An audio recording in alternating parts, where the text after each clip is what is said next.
Good afternoon, everyone, and welcome to Solutions to the Dropout Crisis. This is Sam Drew with the National Dropout Prevention Center, and I'm here with my co-host and colleague, Marty Duckenfield.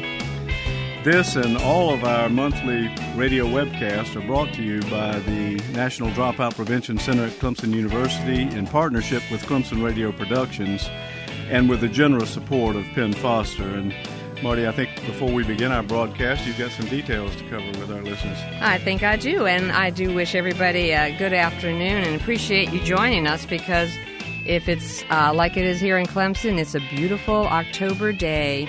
So we're pleased you've chosen to take time to join us for this wonderful professional development opportunity. You know, I'm really excited about today's program, Sam. You know, I've been working with Ed this summer on a new monograph on this very topic, so I know how valuable this information will be to our listeners. Now, we really want to welcome the new listeners to the broadcast today. We have a great program planned, and one that we believe every community can benefit from. So I'm eager to get started, and I'm sure you are also.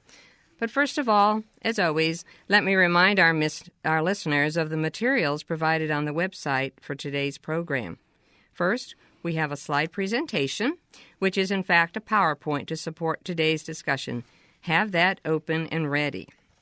Secondly, I want to point your attention to the interview with Ed. That provides an excellent overview of what this program is about today, and I hope you had a chance to listen to it before the show, but it's good to share with others afterwards. There are some exceptional reports providing not only data about the challenges, but more particularly providing some great suggestions and examples of what mayors have been doing around the country. And then, of course, as usual, good websites like the U.S. Conference for Mayors and the National League of Cities.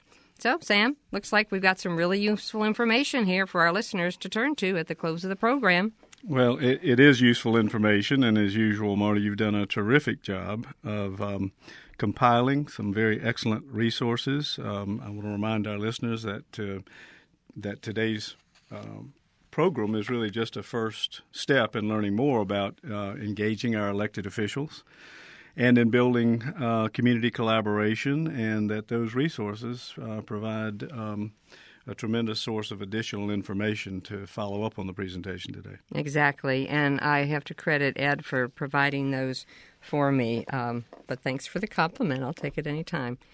The wonderful thing about these webcasts is that you, the listeners, have the opportunity to engage in discussion with our presenters. And so, we invite you to consider being an active part of the program today. And we have two ways you can connect to us. Since this is a radio call-in show, we encourage you to call in your questions for our guest. And our toll-free number is 888-539-8859. And if you're calling from outside the U.S., the number would be 864-656-4549. And you can start calling now or anytime during the program. You will be put on hold for a few minutes, but we'll try to get to as many of your questions as we can during the broadcast. Now, as an added benefit for our programs this year, all of them, if you're a caller, and today's caller, we'll send you a free autographed copy of Ed Lambert's new monograph, Beyond the Bully Pulpit. Oh my gosh, look at the phone lines. They're going off the charts. Which will be out in November. And as I said, I've been working on this summer, and it's a great publication.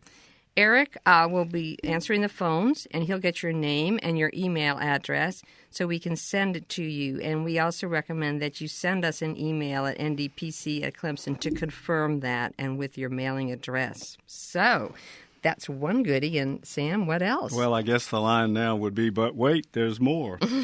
Our listeners tend to be a little on the shy side. They do more writing in of questions than they do calling. And we want this to be an interactive program, so we want you to call and be able to interact with our guests, and particularly in particular with today's guest, who's a very interesting person with lots to say, and you can have the benefit really of talking with him directly. So we're adding to this benefit, and any of you who call in today are also going to have the opportunity to have your names put in a hat for a drawing in May to get a free conference registration to the 2011 National Dropout Prevention Network Conference, which will be in Chicago next year, sometime in late October or November. We don't have the exact dates yet. And we will include last month's callers in this drawing. So when you call in, Eric will get your email address, and then we will follow up with that and get your mailing information so that if you win this drawing, we'll be able to notify you. Yeah, isn't that a great offer? So we are also accepting email questions. If you still want to be shy, that's fine, because we get great questions on email, and it's at ndpc@clemson.edu. Put the word solutions in the subject line so we can spot it right away. And we'll try to get to as many as those questions as well. So we are looking forward to the calls and the questions today. We are talking this month about a very important dropout prevention strategy that is community participation. All of you know that schools can't tackle this problem by themselves. It takes the entire community. And our topic this month, Beyond the Bully Pulpit, the mayor's role in dropout prevention. With us today from Hippo Studios in Warwick, Rhode Island, is our longtime friend and colleague, Ed Lambert, who directs the urban initiative at UMass Dartmouth, which is a network partner with the National Dropout Prevention Center. Ed served for 12 years as mayor of Fall River, Massachusetts, and was obviously a very engaged mayor. You'll see that from his talk today. And to have his perspective today on this issue will be a tremendous benefit to our listeners, I think, certainly with engaging mayors, but with other elected officials, and really just the whole idea of community participation and collaboration and how you get that going, and specifically how you do that through your mayor's office. So, Ed, we're delighted to have you join us today.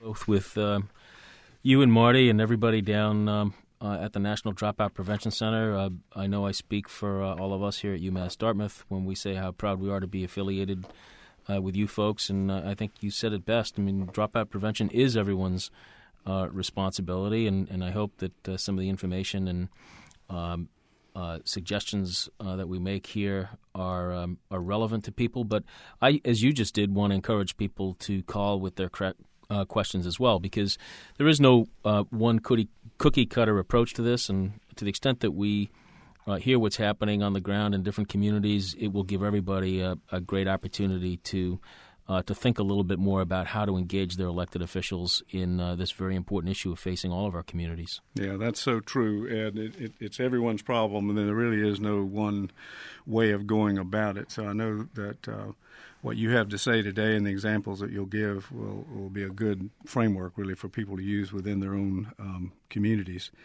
And as we develop these community partnerships for the purpose of addressing dropout, it is so very important that we engage our local leaders as a part of this effort, because there's so much that they can do, and often they just want to be asked. Today we're going to learn how the mayor takes action, and Beyond the Bully Pulpit from you, who has actually been a person who stepped in front of that podium and engaged your community. And so we think this is a very important program, and let's get started. But let me first remind everybody once again to call us with your questions. That number again is toll-free, 888-539-8859. If you're calling from outside of the United States, it's 864-656-4549.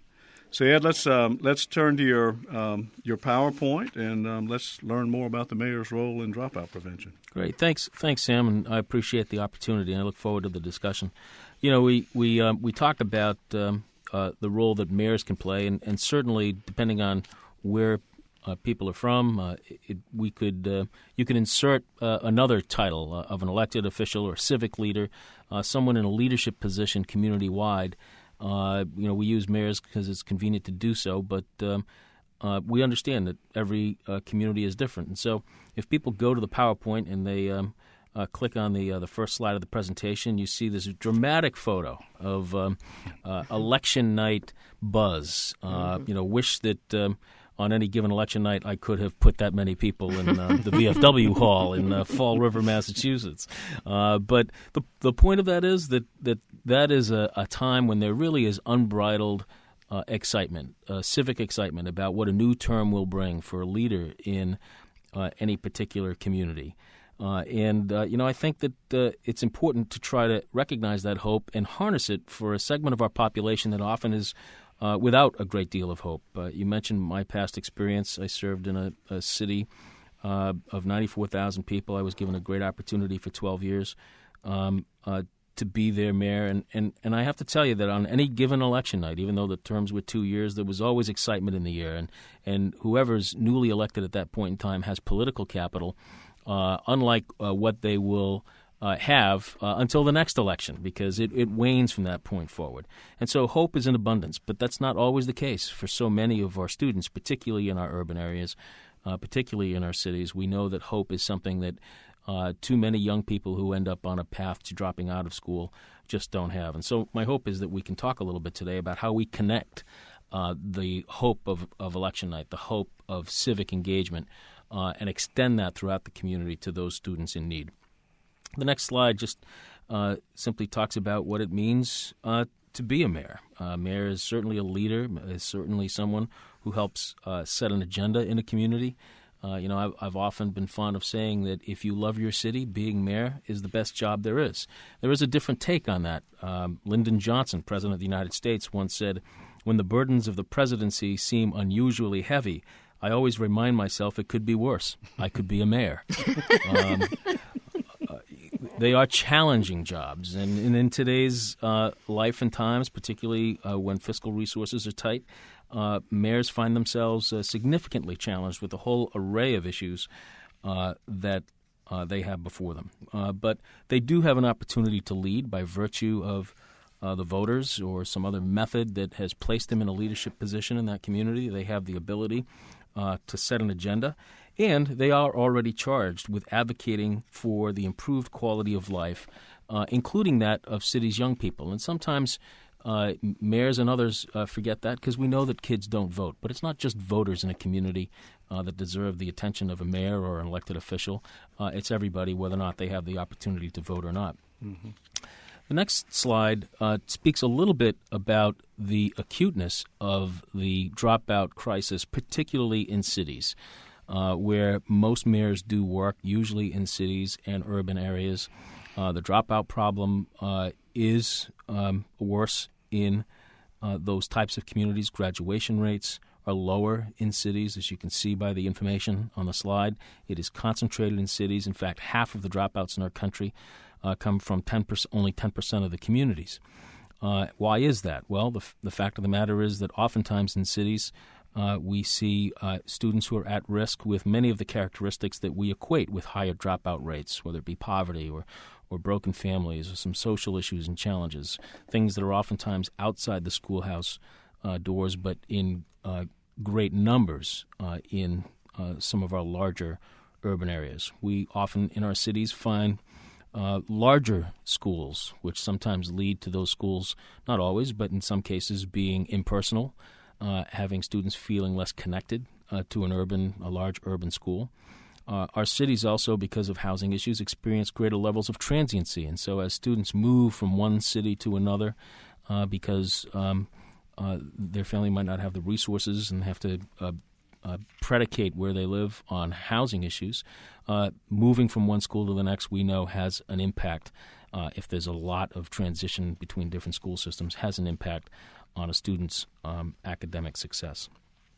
The next couple of slides speak very quickly to things that I'm sure the listeners here are already very much aware of. We know that individual students, are impacted by a decision to drop out. We understand those personal impacts pretty well in terms of less income over the course of one's lifetime and a whole range of other issues. But there are community impacts as well. And the reason I list these in this slide and the next is to make the point, in case it still needs to be made, that dropout prevention is a community-wide issue, that It means lower tax receipts when we have higher dropout rates. There are greater expenses for government programs of all varieties, including health care and public services. If you go to the next slide, you see some additional points made there. Local economies suffer as a result of higher than average dropout rates. Mayors in particular, with their focus on economic development and trying to attract new business, therefore have to pay particular attention to what a graduation rate is in their particular community. We did a study here at UMass Dartmouth last year for this entire region where we're located here in southeastern Massachusetts, and we determined that just in the immediate 14 communities surrounding our university, because we have a dropout rate that is higher than the state average, we miss out on approximately, collectively, about $250 million a year in the local economy. And that's $250 million that affects all of us, no matter how much we may have personally achieved in high school and or in college. And so all of these issues, less civic activity, a greater likelihood of crime and the like, all of these speak to why mayors should take on the responsibility to be very actively involved in dropout prevention activities. And so the next slide just brings that point home. Successful students make successful cities. Businesses make decisions about where they're going to locate based on educational data and in part on graduation rates. Families, the middle-class families in particular, the lifeblood of our nation's cities, make decisions about where they're going to locate, where they're going to live, based on the quality of the schools and in part on graduation rates. And so that makes the case, as the next slide suggests, the case for mayoral intervention. Why should mayors get involved? The fact of the matter is that getting involved in educational activities, taking on an issue that is as complex as dropout prevention, comes with a certain level of political risk. And for some people in the community, sometimes a mayor's involvement is seen as interference in the schools. And so there is sometimes this belief that elected officials outside of school boards really should have nothing to do with what happens in a school system. So many would ask, well, why not just leave it to the schools? Well, there are several points on these next couple of slides that speak to why that should not be the case. First, as we've said, the dropout problem belongs to the entire community, not just the school district. We understand that there are forces outside of schools that have a significant impact on decisions that students make as to whether or not they're going to stay in school or not. That economic development and workforce issues begin with education. We live in a new knowledge-based economy, and the manufacturing jobs that used to fuel so many of our nation's cities have left, and they're not coming back.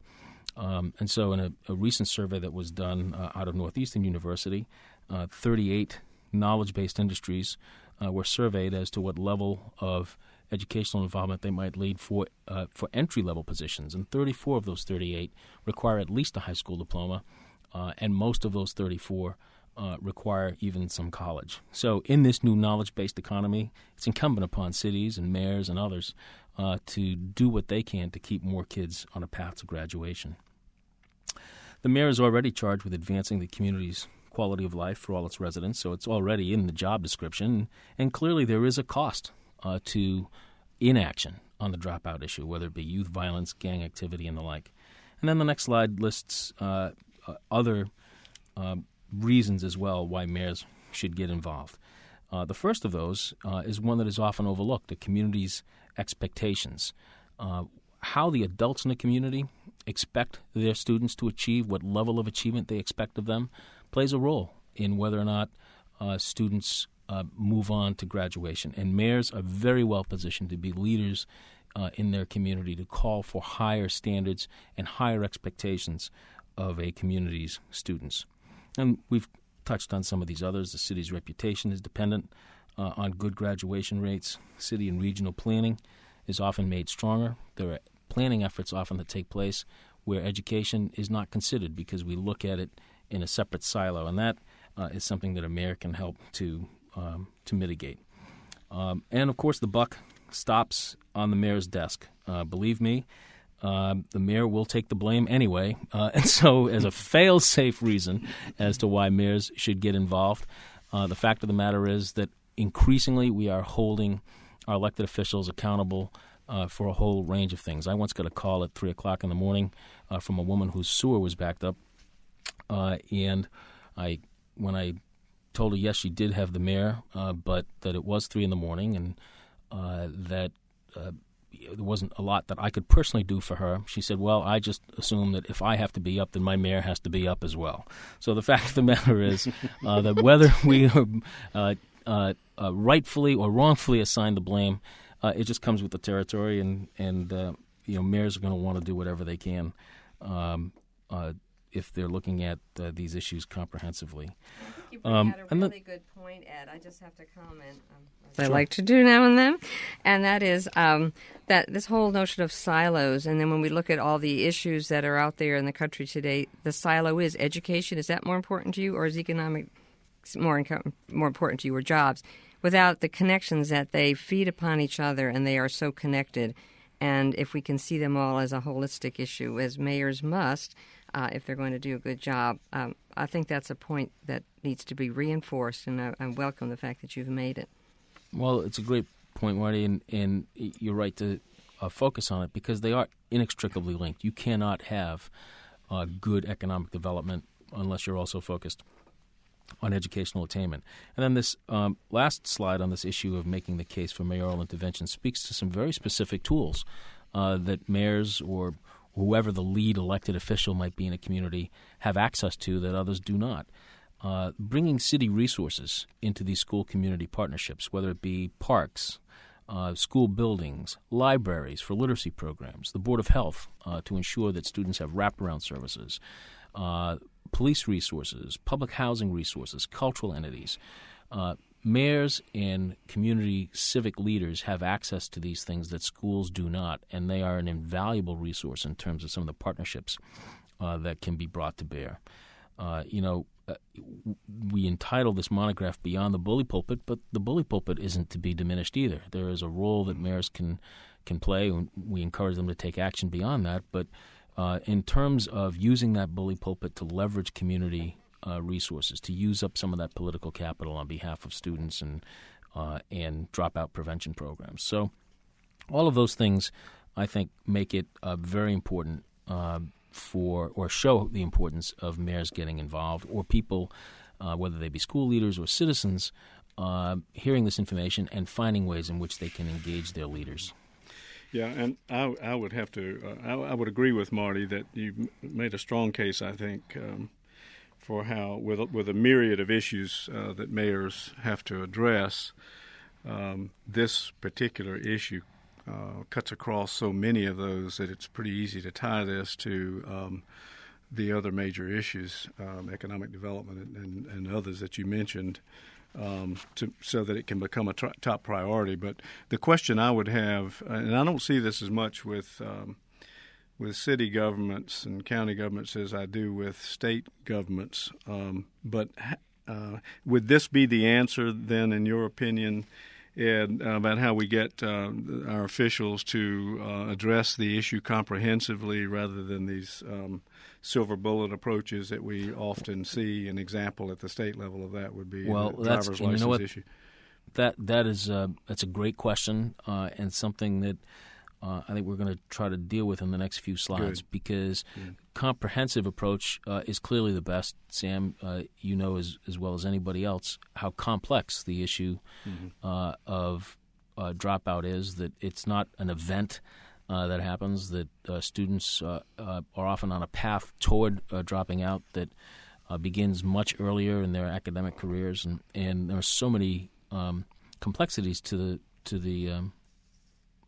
issue that a one-size-fits-all approach doesn't get to it. In fact, you might say that it's not a solution that lends itself to a bumper sticker approach. Yeah. So, there are different examples of that. The next slide. And before we go to that, because sure. I just wanted to remind callers, Eric told me that we had some people who joined us after the start, and so they may not have heard this number or the offer, which is the free publication by Ed Lambert, autographed on Beyond the Bully Pulpit.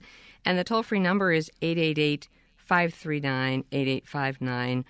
And also, if you are shy, you may send us an email at ndpc@clemson.edu, and we'll try to address those questions as well. So, yes, you do have some examples to share with us, so let's hear what they are. Right, and let me be clear, these are just some examples. We want to encourage people to call us as well with examples maybe from their own communities about what might be happening there. But this slide here, which lists a number of mayors specifically, is done primarily to show that there are different city charters, there are different laws that allow mayors certain levels of involvement, and yet mayors with very strong mayoral authority and mayors with weak mayoral authority have all found ways within those structures to participate in dropout prevention activities in their community. Boston, Chicago, and New York, those mayors, Mayor Daley, Mayor Bloomberg, Mayor Menino, and a growing number of mayors, Mayor Nutter in Philadelphia and others, have either petitioned legislators or responded to constituents who have felt they needed to be much more actively involved in their communities and taken almost direct control in terms of appointment of school board members and things like that. There are mayors with a little less direct mayoral authority who have found ways to be involved. In St. Louis, Mayor Slay has held a series of dropout prevention summits. Mayor Diaz in Miami worked and negotiated with his school department, even though that school department extended beyond Miami proper, to produce a compact which says that the city will provide certain services to the school department in exchange for certain activities in the schools. And in some cities where mayors have very limited statutory authority, they have found ways, as Mayor County has done in Des Moines, Iowa, where he worked by establishing a relationship with his school superintendent and offered support to deal with some of the changing demographics in that community. Mayor Plusquellic in Akron, Ohio, used his ability as mayor to control the use of buildings and to build different governmental structures to ensure that those buildings would be open for school activities beyond hours and things like that. So there are a number of ways, depending on the circumstances in your community, in which your lead elected official can play a role. The next slide, and the reason I want to focus on it, Sam, because this gets to your point here as well, is the comprehensive approach. And in Philadelphia, we have a very good example of that. In 2008, when he took office, Mayor Michael Nutter in Philadelphia made a bold statement that he would cut the dropout rate in his community within 5 to 7 years by 50%. It's a clear statement. It's a benchmark.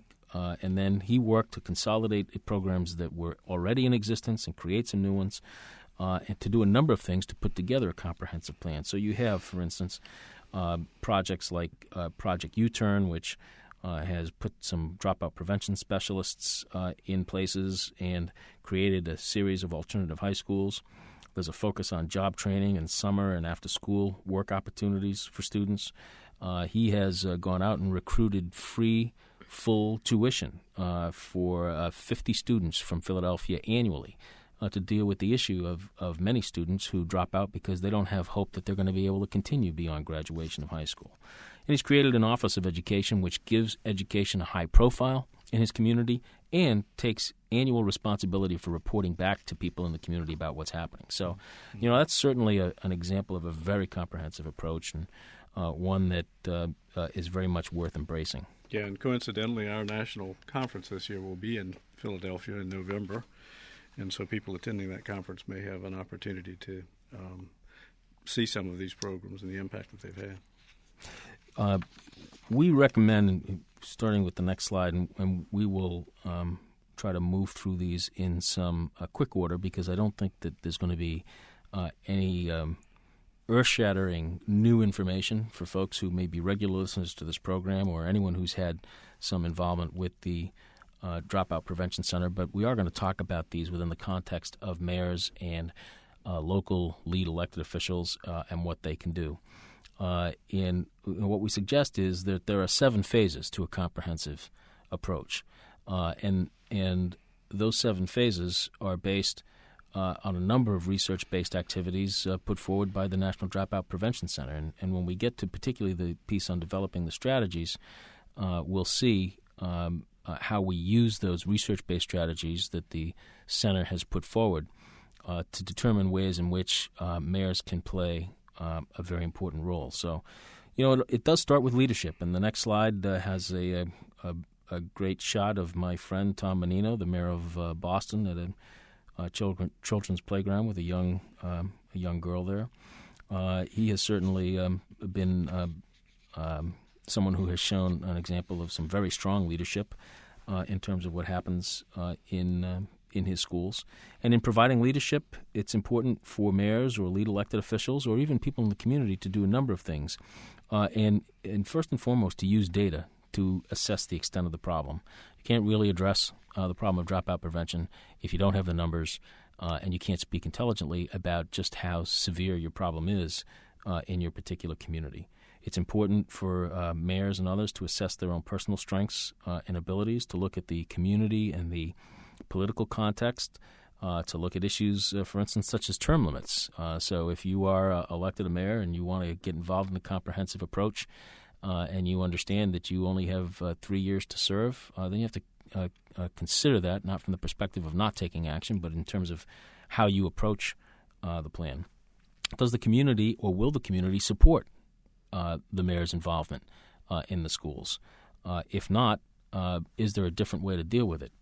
Denver's Mayor Hickenlooper had a particular situation where his chief of staff became the superintendent of schools, and there was great concern in the community that was a signal that the mayor was poised to take over the school system, something that in that particular community there was not a lot of political support for. And the mayor, I think very adeptly and adroitly figured out how he could be supportive of what happens in the schools, but not take such a high-profile position or leadership role that would actually create so much controversy that nothing could get accomplished. So it's important to assess the community and the political context as well, the personal strengths and abilities of the mayor, the person who's going to lead the process.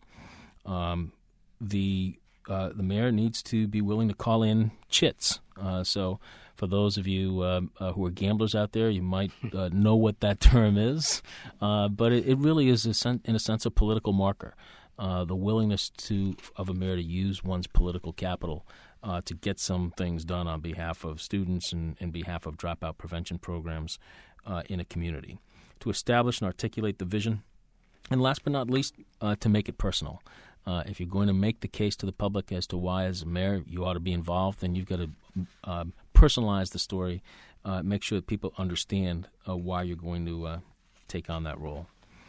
The next phase in this, as the next slide suggests, is all about building collaboration. It sounds like it's common sense, but oftentimes it's kind of a lost art. And for many of us who serve in politics, we sometimes forget, because we're charged with fixing everything, how important it is to try to go out and collaborate. Great example of that is right down in your backyard, Marty and Sam, Mayor Frank Willis down in Florence, South Carolina, who has put together a collaborative effort that has led to something called Graduate Florence Initiative. Expanded into something much larger than what the original collaboration was. And it's a great example of how when you bring people together around the table, they've got the ability to share the problem. Ultimately the mayor will still get credit as a leader and as a collaborator.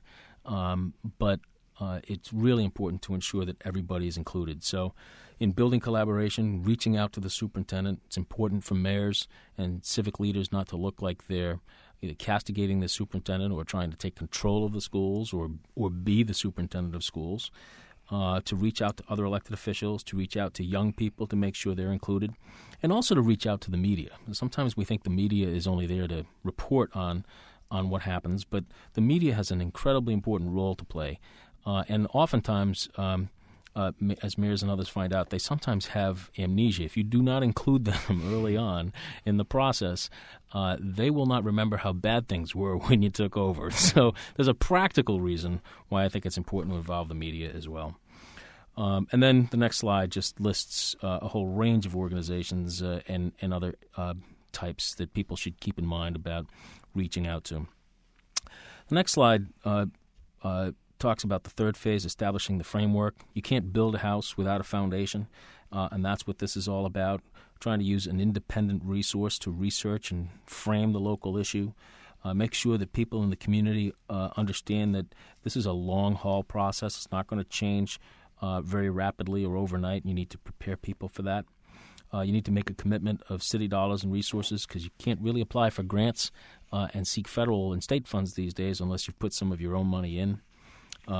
Showing the importance of the issue by making the mayor's office a central point of activity, and visiting the schools. It's really hard to talk about the issue unless you have some visibility in the schools and that people know that you're there and you're present to them. On the next slide, some additional steps for elected officials to take. Ripen the issue. You really need to, while you're planning, be making the case for the public as to why you're going to focus so much of your effort on this issue. So help set the agenda in that regard. Be transparent in your communication. Commit to written plans and timetables. Be specific but flexible. And when all else fails, to make sure that you have complete collaboration in the community, have town hall-style meetings, because there's always going to be somebody who gets left off an invitation list. And if you have events that are open to everybody in the community, then everybody feels a sense of having participated. This next slide, and we're going to go through these next ones fairly quickly, but we did want to talk about the research-based strategies that the National Dropout Prevention Center has put out. This is certainly the meat and potatoes of this piece of it. And while there are 15 such research-based strategies, we've selected 8 or 9 of them that we think fit very well with a mayor's particular capacity to get involved. The first of those on the next slide is school and community partnerships, which is generally what we're talking about here anyway. But the mayor plays, or the civic lead elected official plays, a very significant role in the ability to bring community resources to the table. It is the mayor or that lead elected official that is best positioned to open the doors of the schools to really what needs to be two-way traffic. Sometimes we talk about opening the doors to the schools just to see what's going on in there. We've got to invite school people out into the community, and we've got to bring community people into the schools. And the mayor is the perfect person to be the glue that kind of holds that collaboration together. Businesses in many communities oftentimes complain that they want to help with the schools, but they don't quite know how. And the mayor's office can play a vital role in helping identify what business people can do. Maybe it's freeing their employees up to do mentoring. Maybe it's encouraging them to participate in devising curriculums in career and technical education. Whatever those things are, mayor's offices can be places that have a repository of ideas that can be used to recruit the entire community into these partnerships. Yeah, and that's so true. The mayor's office is the perfect point, really, for pulling agencies together, agencies and other entities within the community together for collaboration. There's a process we use called PERC, Planning Effectively for Community Collaboration, and that's one of the things that we advocate, is that a neutral party congregate those organizations, because if one agency tries to call a meeting, then generally the other agencies are a little suspicious about what's up. If the mayor does it, then there's a much more open environment, I think, for those agencies to interact. That's a great point, Sam, because that's not by virtue of who the person is, but by the fact that they have been designated by the community to fill that position. Yeah, it gives them that ability and credibility. So I think you're right on with that. Terrific point. The next slide talks about safe learning environments, and this is increasingly an issue as we hear what's happening across the country in so many of our schools with bullying issues and the like, that we know that there are so many kids who just stop going to school because they don't feel safe. That first quote on there, "School violence does not exist. Violence is community violence," is actually a quote from Dr. Mark Benigni, who not only served as a high school assistant principal, but served as mayor of his community. And he's right to a great extent. We sometimes suggest, well, there's violence in our schools, as if that violence only takes place there in the school. Well, the school is often just a microcosm of the larger community. And so don't we all have a responsibility to try to address what's happening with that violence? Increasingly, cities are working to appoint school resource officers in the schools. But a growing problem is getting students to and from school. And in urban areas where kids are walking to school, that is often where they are bullied and sometimes don't feel safe. So that certainly is an area that mayors can play an integral role in terms of providing safety in and around schools. The next of the strategies is family engagement. And one might ask, so how can a mayor control what families do? Well, from the mayor's perspective, it really is about setting the community expectation, not only that students will achieve, but families will be part of that student achievement. One of the great things about the National Dropout Prevention Center's focus on family engagement is that it's been made very clear that family engagement is not about baking cakes. It's simply about being involved in your child's learning as an opportunity to make a difference. And that's where mayors can set that expectation for their community.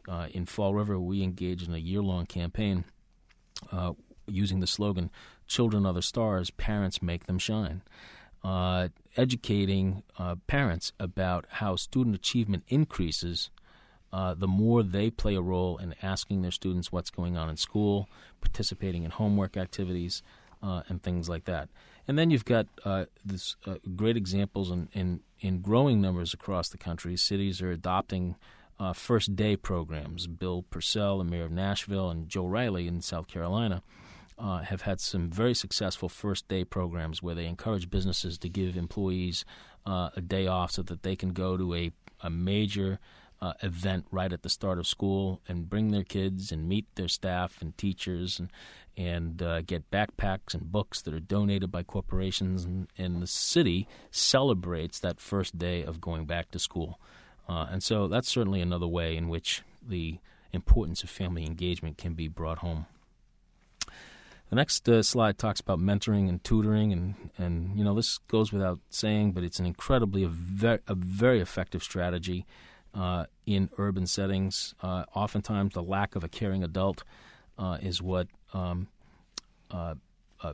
brings a student to the point where they are dropping out of school. And you know what? Mayors are natural recruiters. They recruit people for their campaigns. They recruit people to contribute to their campaigns. Increasingly, they have to be good salesmen. And using those techniques that they use to get elected and to stay in office, to encourage people to mentor and to volunteer are very important. And in my own experience and what I've seen from other mayors I've spoken to is that it also serves the dual purpose of bringing business and other leaders into the schools to do mentoring, but also to give them a greater understanding about some of the challenges that our schools face. And therefore, a lot of the folks who then volunteer, particularly in site-based programs, become champions of the schools. So I think that that's a very important thing as well. The next slide talks about service learning, relating schools to the real world. Again, this is an opportunity where mayors really right in their wheelhouse. When you talk about economic development and career and technical education, giving students an opportunity to see the relevance of what they're doing in school out in the real world, bringing them out into meaningful service learning opportunities, not just, you know, playing cards with grandma at the senior center. That's important. It can be fun. But I think that we both know it really is most effective when it's related to instruction.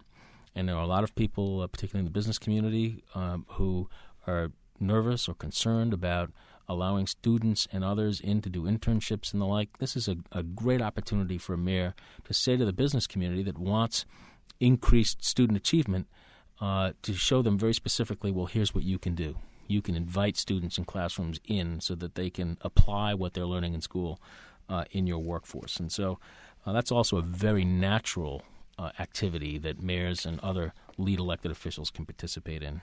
Well, one thing I would want to add, too, because one of the goals of service learning is to increase the civic engagement of young people, that working with the mayor and the mayor's office on coalitions and other things for dropout prevention would be a wonderful opportunity for our listeners out there to think about involving their students in service learning and working with the mayor to make a difference. So, as always, I have to promote service learning. It's just sort of in the genes here. Why do you? I don't mean the blue jeans. I mean genetic code. Now, I mean, you've got a great history working on that issue, and you know how important it is, and that's actually, it's a great plug. The mayors also need to lead by example, and that's a great way in which they can do it. The next slide talks about alternative schooling, and one of the reasons that I've selected that as an area where mayors can really play a significant role, because it sounds like it's one that really ought to be left to the schools. But oftentimes these programs are not very politically popular because, as you know, they require often significant resources for a small number of students. And those students oftentimes, if they're at-risk students, not always, but oftentimes are the students who are not achieving well, who may be acting out. And taxpayers and others may say, well, why are we spending 150% of per pupil spending on this group of students that may or may not meet with success? And I think increasingly mayors are supportive of ways in which we can take at-risk kids out of traditional high schools or urban high schools that are very large and provide them with some alternatives, whether it be charter school programs or after-hours programs, or the kinds of things that make a difference. Cory Booker, the mayor of Newark, New Jersey, has worked out a deal with his superintendent to create 8 new such programs in his city. So I think those things are very important, and mayors have played and can play a very important role in that. After-school opportunities, this is a favorite of mayors, I have to admit, because if you're a mayor and you want to suggest that you're working on dropout prevention, not only do you have a research-based strategy here with which to work, but you've also got an opportunity to keep kids off the streets after hours, where families are working, or in single-parent families, children are without supervision sometimes until early evening. After-school opportunities not only give you greater chance for student success, but also keep students from other unsavory activities that might be going on in a particular neighborhood. So I know Mayor Cicilline, we're here in Rhode Island, and right up the road from here, Mayor Cicilline in Providence has put together one of the great models of after-school programs where students go and data is collected on students about their health and wellness and things like that, and that information is shared appropriately with school officials, and it's really kind of a great extension of the school day and helps kids retain what they learn. So that's certainly one model, and I'm sure that there are others. And then the last of our strategies, career and technical education. We've already spoken a little bit about this, but this really is a natural area for mayors to get involved, to bring the business community in, to connect them, and to ensure that we're not just asking business people to write checks. This is an opportunity for the business community to help us devise curriculum in our schools that are relevant. And let's be honest about it. Some schools do a better job than others at opening the doors to outside thinking on devising these curriculums. Mayors and other civic leaders they're in a better position to be insistent with schools and with businesses that they all need to participate in this. So those are the strategies. Yeah, and a quick comment too about Sure. career and technical education. In addition to the comments you made there about with respect to not only mayoral involvement but business involvement, is that we hear a lot about transformational models today in education, and based on some other work that we're doing with CTE research, I'm increasingly seeing CTE really as a true transformational model in education. It's a model that's right at our back door, and it absolutely is not your father's vocab. I mean, CTE today is a very, very different kind of approach, and should be more broadly applied, I think, to general education for the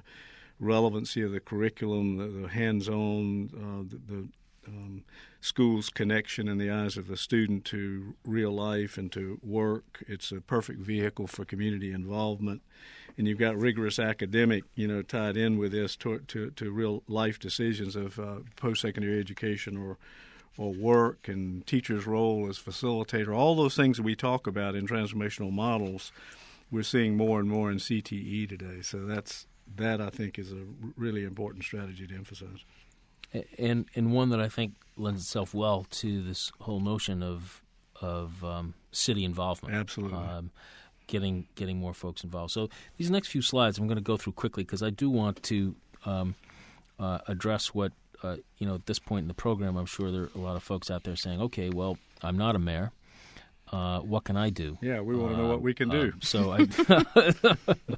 And there is plenty. So, but I'll get to that real quickly. This next slide simply talks about implementing the plan. There's nothing new to folks here. Communicate, anticipate challenges, etc. The next slide has our last two steps, which are often overlooked. It's not just about implementation of the plan and then you walk away. You've got to measure results and sustain the progress. If you don't report back to people as to the progress that you're making or trying to make, then it becomes an event and not a philosophy, and we know that often leads to failure. And, I loved what happened with Mayor Nutter. I mean, when you talked about him in the beginning of the program, how a certain amount of programs and progress had been made prior to his becoming mayor, but it was kind of like the torch was passed to the next mayor. And I think that's what you're seeing also with sustaining the progress, that it becomes such a community value that it's a given that the next mayor is going to, get the torch and carry it forward. Marty, that's a great point, and that's where I really want to give Mayor Nutter an awful lot of credit, because if you've had a predecessor in politics, if you've had a predecessor focused on a particular thing, and you take office, there's a natural tendency to want to say, we're throwing that plan out and we're starting from scratch. And it's real important for people to embrace what already works and implement your own ideas and supplement that. But, that's just a great point about what Mayor Nutter did and what I'm sure a lot of other mayors across the country have done as well. And then this next slide just talks about removing impediments. Sometimes it's not just about the program you implement, but the things that are in the way of students graduating. And mayors find themselves well positioned to work on any one of these. We spoke about safety, increasing access to early care and education, access to health and social services.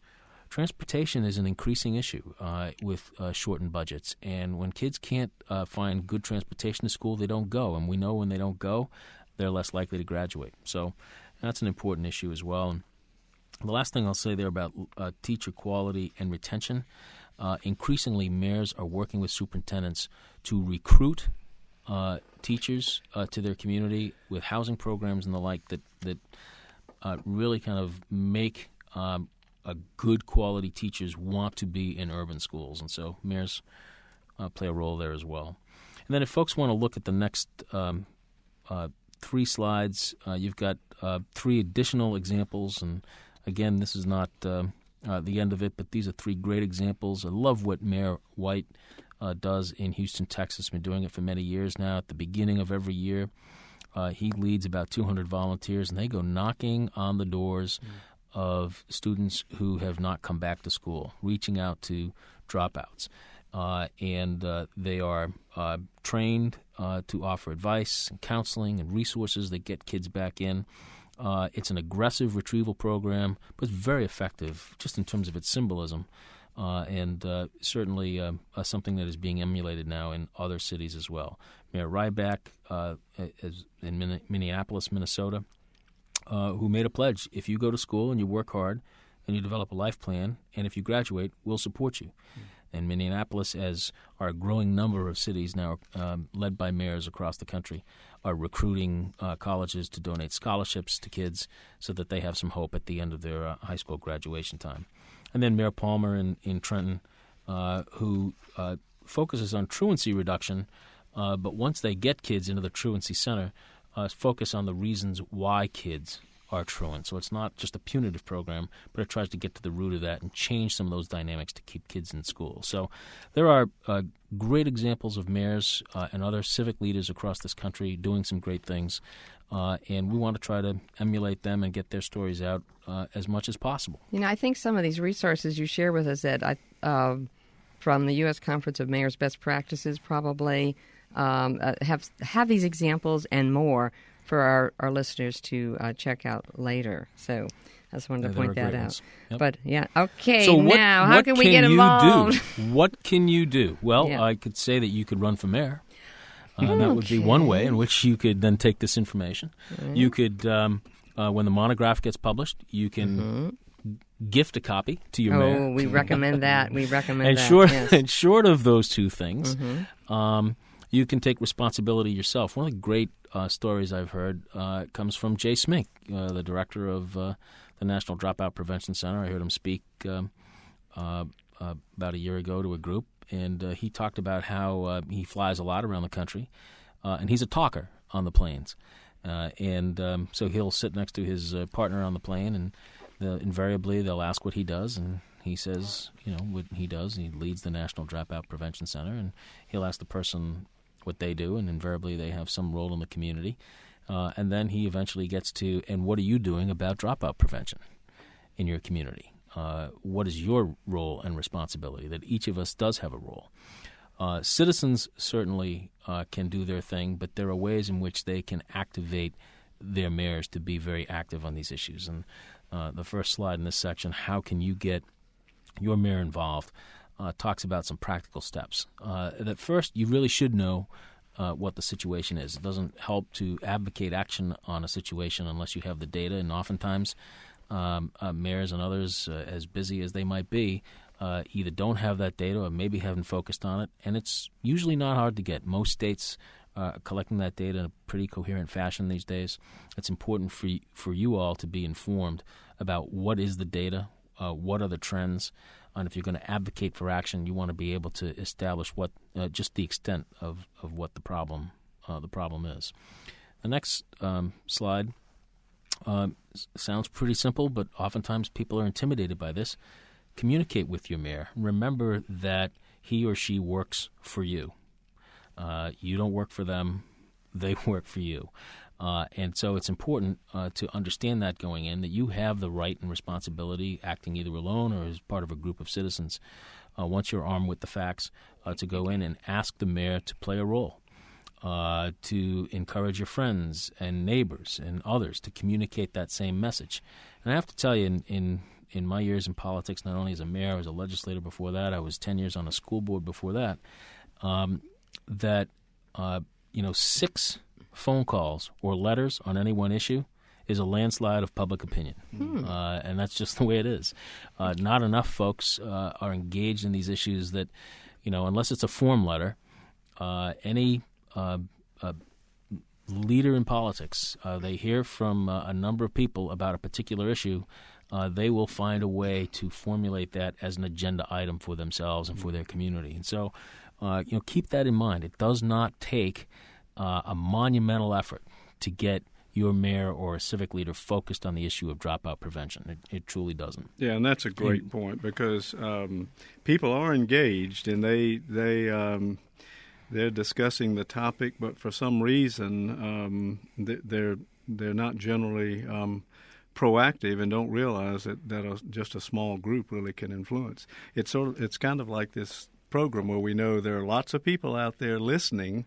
Mm-hmm. But we want somebody to take the initiative to pick up the telephone and call. Well, I know you have questions, but you're doing such a good job of explaining everything. That might be. Yeah, we know how many are on, and it's a bunch, and then your information is so informative and from a different perspective, Sam, than we usually have. I think this is what's interesting, because our listeners, I know, don't only have the advantage of listening to a former mayor, but I will give that toll-free number just in case you do have a question during this last segment, and it's 888-539-8859. Okay, Ed, back to you. Not a problem. And we do hope people will call, because I'm sure there are examples out there that we've yet to go over. The next slide talks about ripening the issue, and maybe you heard me say this earlier in the presentation. What does it mean to ripen an issue? Well, a community needs to be ready to tackle an issue, and sometimes they've got to be moved to that. The data may be there, but if there are other pressing local issues, a mayor simply is a reflection of what the community wants. Most people who have gotten elected mayor have a pretty good sense as to the issues that the voters want them to focus on. And so you may need to, as a citizen or some other official in the community, help to ripen the issue, help to bring it to the point where the mayor can then say, you know what, we are going to take on this issue because I believe it's what people want us to do. You can do that through any number of means, through forums, citizen input, letters to the editor, talk shows, et cetera, but you have to be part of ripening the issue. You can't just leave that to the mayor or the elected official to do. The next slide talks about being an activist yourself. And as Jay Smink has correctly said, dropout prevention is not just the responsibility of elected officials and school officials. It's something that belongs to all of us. And rolling up your own sleeves and getting involved makes a huge difference. Volunteering, mentoring, doing any number of those things lends credibility to your argument that it is a community responsibility. Then the next slide does talk to school leaders, and I know that there are a number of school leaders who are listening today, and I have great respect for folks who have taken that on as a charge in their lives. It is a challenging field as much, if not more so often, than holding political office. Sometimes it's like holding political office if you're a superintendent or a principal. And you have mayors to deal with. I will say this as a mayor. Mayors or former mayor, mayors are not always the easiest people to deal with. They do have strong personalities.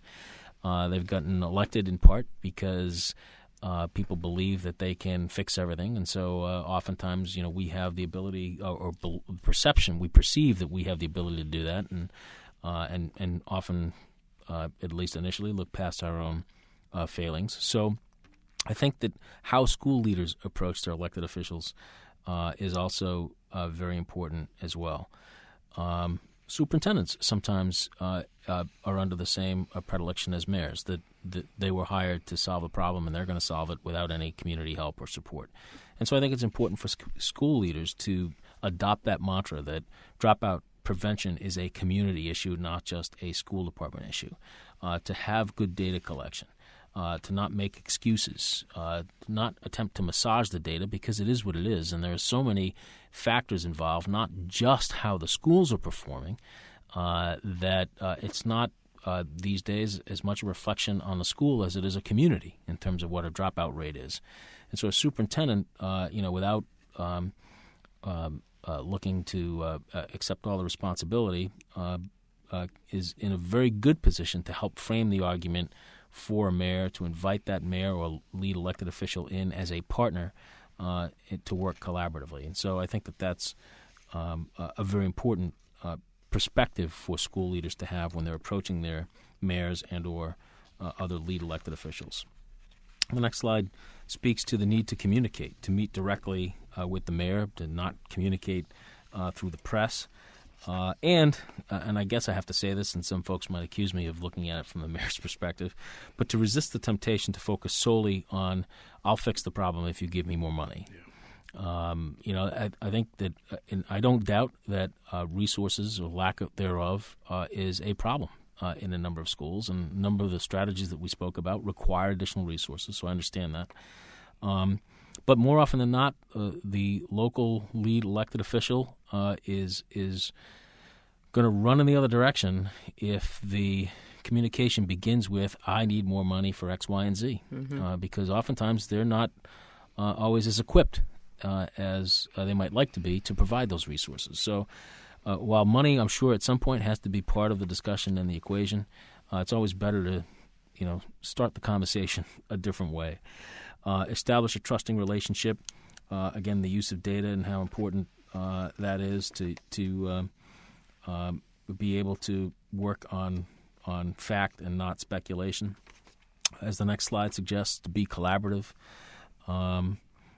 Just as school leaders don't always deserve the blame that's often laid at their feet, mayors are no different. And certainly mayors and elected officials don't want to feel like they were dragged into or coerced into a situation. And so taking that collaborative approach right up front, in inviting the mayor to be a partner in it, is probably the best way to do it. And to have a frank discussion with the mayor or lead elected official about what role and responsibility each will take as they move forward. And as the next slide says, and it might sound strange to some but true, it's important to be cognizant of the mayor's political needs. Now, some will say, well, why are we talking politics and education at the same time? Well, the fact of the matter is that by virtue of the fact that they are elected, politics plays a role, whether we like to think so or not. And that doesn't mean politics in a negative sense, but politics in a positive sense, because political movements can produce positive things. And so there has to be a recognition of the political context in which a mayor is working under, so that there can be a frank discussion about just what the mayor can do and when he or she can do it, or the lead elected official or whoever that might be. So I think for mayors to be effective allies, there has to be a recognition of the local political climate. There has to be a recognition that there should be public support for the mayor's involvement. The superintendent or principal or whoever is going to be the lead school official needs to help cut through that for the mayor, because there are going to be some folks who do not want their mayor involved in education. And school officials are going to be vital to have the back of that lead elected official in terms of explaining to the public that support has been solicited, encouraged, and appreciated. Well, Ed, I'm not going to be a mayor. I think I've decided I don't want to run for mayor. And I'd vote for you. Oh, thank you. And I clearly am not going to be a school official or leader. So I'm just back to the citizen, which is not only a citizen. I mean, I think that's that's a powerful position to be in. So if I'm thinking about being proactive about this, wouldn't it happen before this person becomes mayor that a citizen would get involved? I can see why others, school officials, perhaps would not, but isn't it a better time, timing-wise, for citizens to get involved with educating individuals who are running for mayor about the issue and having it become part of their agenda then? Marty, you should run for mayor. That was a very politically astute question. Because the fact of the matter is that we like to think so or not. Mayors are often going to pay more attention to the folks who help get them elected, because they're creatures of choice like the rest of us. They want to get reelected, and so they want to, in some sense, support the issues of the people who have supported them. And so when we talk about citizens being actively engaged in terms of soliciting their mayors, it's very good advice to suggest that if they are politically involved, they are in a much better position to call on the people who they support to effectuate change in their community. So that's a great point. And by the same token, I would think that this issue in particular is should be a nonpartisan issue, and so I certainly wouldn't hesitate to go to a sitting mayor, whether I supported that person or not, to express these. So I wouldn't want people to feel reticent about going if they didn't support. But well, that's true. But if you call that first slide that we had with the 10,000 supporters there on election night, I guarantee you there weren't 10,000 supporters the day before the election. Yeah. Exactly. There might have been a dozen or so. Victory has all these fathers, and so. The fact of the matter is that's a very good time to be involved, but not the only time, because ultimately mayors do work for each and every one of us as citizens, and we have the right to expect that they'll work on the issues that we think are important, but we've got to take an active role to make sure they understand that. I knew this book was a good book. But I'm just going to put a promo in for this. If you're a member of the National Dropout Prevention Network, you will receive a copy in one of our quarterly mailings, but it will be available on our website as well, and is obviously a great publication for citizens to share with their elected officials or potential civic leaders. So I just wanted to, having heard you and seen this so far, wow, what a great resource. I knew it was good, but gosh, it's even better than I thought. This is great. Well, there's a lot of material in the book that we didn't have time to cover, a lot of detail, and I think a lot of ways in which we understand that everybody looks at it from a different perspective, but there's an awful lot, I hope, that would add to people's understanding. So whether they're a mayor, whether they're a school leader, whether they're just Joe citizen, they will have, I think, a better sense as to what the capacity is of mayors and civic lead elected officials to play a role, why it's important for them to play a role, how to engage them in that, and the blueprint that they can follow to do it. And I think that's vital for them to know. Mm-hmm. Okay. So, great. Well, are we at the end of our time, Sam? I'm afraid we are. I know I say this. How'd that go by so fast? Well, it went by and past us. I know we say this every week, that the hour really slips by. But we don't watch the clock here either. This one quite literally. Yeah. I just looked at my watch; it slipped by, and I'm sure that is partly due to to Ed's silver tongue. But more than that, to the interest of the topic and to the content coming from him. Yeah, I think I have learned so much, as I just said today. It's coming from this different perspective than from when we come from the school angle. It's bringing the community in through the elected official has really opened a lot of our minds today to the potential that we have there. So I hope that all our listeners have found that today's program and those resources are a great starting point for learning more about involving your elected officials. So, Ed, thank you so much for providing us with a very important solution to the dropout crisis. Well, thank you. And just as you've encouraged people to communicate, I'm sure the listeners here know how to get a hold of you all down at the National Dropout Prevention Center. And if they've got any follow-up questions that they want to direct to me, they can contact me at the UMass Dartmouth Urban Initiative, and they can get my email either through you folks or it's on the last slide. It's on the last slide. I put it on the last slide, so you got some new friends. Aren't you thinking ahead? There it is, Lambert at umassd.edu. So That's people right. should feel free to call me if there are things that we can do to help, because we're in the business, as you are, of trying to help advance communities. So thanks for the opportunity to spend some time with you. Oh, it's terrific to have you, Ed. And before we conclude, actually, I want to give our listeners one more opportunity to participate in the drawing, not only for Ed's book, but also for a registration to the 2011 National Dropout Prevention Conference, by inviting you to take a second or two and jot down for us something that you know that your mayor has done or an elected official in your town to promote this issue or to involve the community with this issue, and send that to us. And Marty, that would be at the ndpc at clemson.edu. And we will post that on the website, probably under resources, and that will add to what we've talked about in this program. We'd like to hear from you and hear some additional examples that you might have from your local communities. Yeah, communities large or small. I think we encourage all of them. Well, we want to remind our listeners that this radio webcast, like all our monthly programs, will be archived on the website within the next few hours, and it's downloadable for your iPod or your MP3 player, so you can go back and listen again, or recommend that friends and colleagues listen, and even use the archive program for professional development activity for the entire faculty or a community group, particularly for this topic, Sam. And I like to point out it's also available on iTunes, so you can subscribe to Solutions to the Dropout Crisis and get every month's program to hear again and again and again. Music to my ears. And next month, we're pleased to announce our guests will be Dr.